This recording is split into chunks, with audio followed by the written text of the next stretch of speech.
यंदाच्या आषाढी वारीमध्ये 9,62,249 भाविकांनी श्री विठ्ठल रुक्मिणी मातेचे दर्शन घेतले।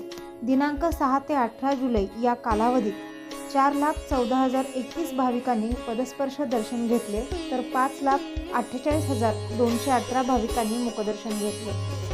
एका मिनिटात 30 भाविकांनी मुखदर्शन घेतलं असून दोन्ही प्रकारच्या दर्शनाची नोंद समितीने बसवलेल्या मोजणी सेन्सर कॅमेराद्वारे घेण्यात आली असल्याची माहिती मंदिर समितीचे कार्यकारी अधिकारी राजेंद्र शेळके यांनी दिली।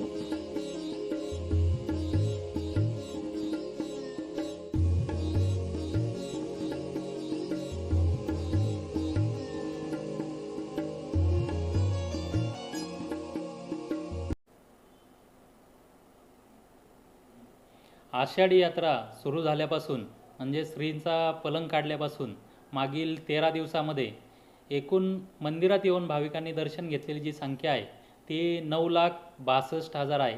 त्यापैकी 5.5 लाख लोकांनी हे मुखदर्शन घेतलेलं आहे आणि 4,14,000 लोकांनी हे पदस्पर्श दर्शन घेतलेलं आहे।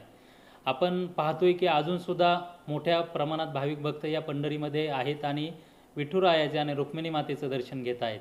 तर पुढील 3-4 दिवस म्हणजे प्रक्षाळ पूजेपर्यंत अजून ही संख्या 3 ते 4 लाखाने वाढण्याची शक्यता आहे। यावर्षी पहिल्यांदाच इतिहासात असं घडलेलं आहे की खूप मोठ्या प्रमाणात भाविकांनी या ठिकाणी दाखल झालेले आहेत।